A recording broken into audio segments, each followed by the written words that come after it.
With Japan Studio and Sony going through its latest round of restructuring as of late, it's not a bad time to take a look back at some of the interesting wildcard games that Japan Studio has come out with over the last many years.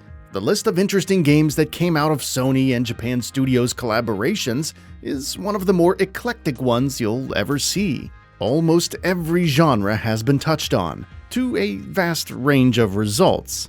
Before we go ahead, a quick request. We upload new videos every single day, and your subscription matters a lot. So, please consider subscribing and enabling all notifications by clicking the bell icon. With that out of the way, let's begin. The one we'll take a look at today, though, is the White Knight Chronicles games, which, much like other franchises that Japan Studio came up with, sort of took hold and sort of didn't. This was basically Japan Studio's attempt at a JRPG franchise, and it wasn't a bad attempt, all things considered. Things like Gravity Rush and the Siren games had similar lineages that saw a little bit of success, but not quite enough to really get off the ground and turn into a long-running franchise.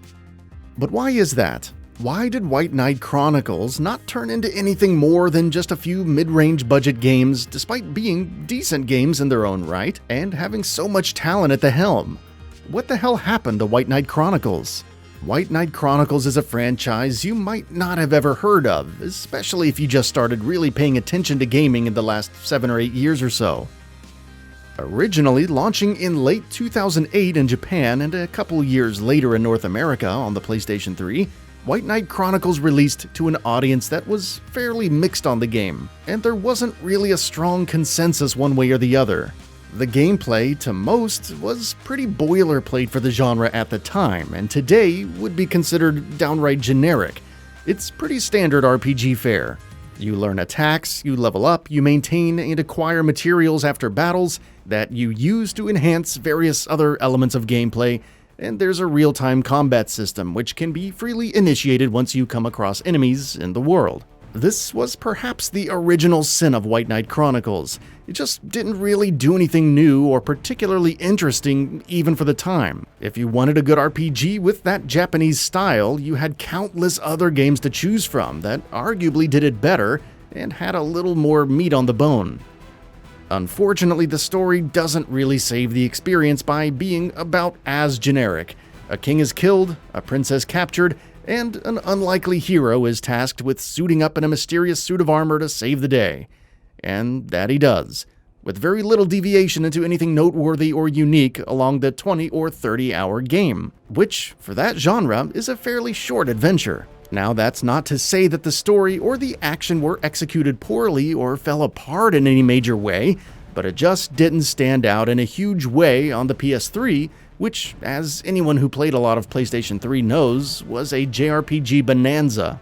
Between Final Fantasy, the Tales series, Disgaea, Eternal Sonata, Resonance of Fates, etc., it was a pretty crowded field. Then White Knight Chronicles shows up to the gunfight with a toothpick of a concept. While many would praise the game for how well it integrated its different systems and how intuitive it was able to make its complexities, including its relatively interesting online functionality, there would be just as many complaints about its half-hearted online modes and a story that was overly simple and predictable, even by JRPG standards. Still, despite the general lukewarm reception with a handful of detractors in both directions, White Knight Chronicles sold pretty well, especially in Japan, and at that time, that was more than enough reason to seriously consider and pursue a sequel, which Japan Studio did with White Knight Chronicles 2.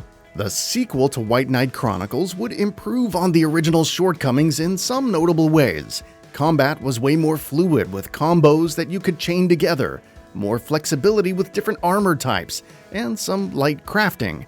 And the overall presentation was a little bit nicer, with larger, more appealing areas to explore and a better sense of enemy variety. That said, it still fell short of the competition more notably than it had improved on its own issues. From the perspective of anyone outside of the White Knight Chronicles Ultra fandom circles, it just felt too similar to the original game, with a story and setup that didn't even try to do anything new and more online integration that just didn't add enough to the experience for it to be worth messing with. Most of White Knight Chronicles' compliments would come from what they got right about the single-player offline content anyway. so it was a bit puzzling as to why they didn't just spend all of their time with the sequel focusing on that. In any case, White Knight Chronicles 2 was, by just about all accounts, a flop, especially when compared to the last game, which did notably better in all measurable ways, despite being a rougher game overall.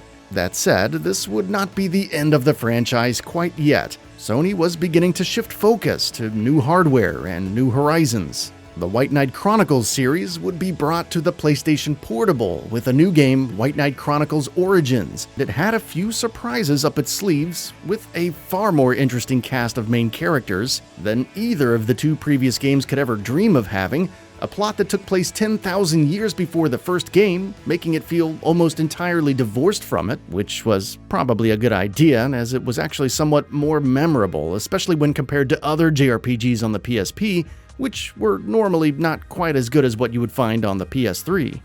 Origins would hang on to the battle system of the previous two games though, and that made it a pretty good offering. Unfortunately, 2011 was pretty late in the PSP's life cycle, and with news of the Vita being on the way and another generation of home consoles to shortly follow that, there just wasn't much of a spotlight for White Knight Chronicles Origins to have. Because of those constraints put on the game by the market and by Sony, it just didn't have a chance of really shining at all. And given that, it didn't sell very well, and that was pretty much the end of the series, as it were. White Knight Chronicles is a perfect example of a game series that just never quite figured itself out. And there's plenty of games out there that are like that, but the thing about White Knight Chronicles that hurts the most is that it really kind of started to get it right at the end.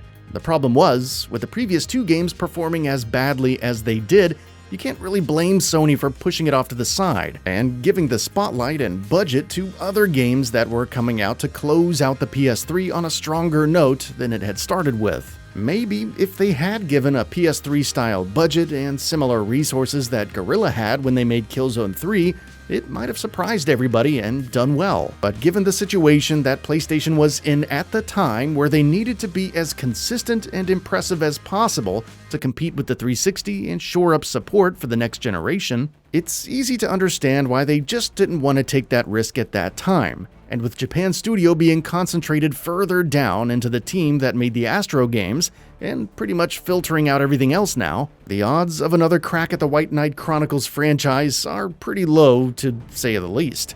It's a series that just didn't find itself until it was too late, and even then, it just wasn't good enough to really stand among the games that it needed to compete with in order to maintain any sort of profitable relevance. That said, the games still exist, and for those who love them, they can always be played again. But that is probably all there will ever be from this franchise that never quite found its footing.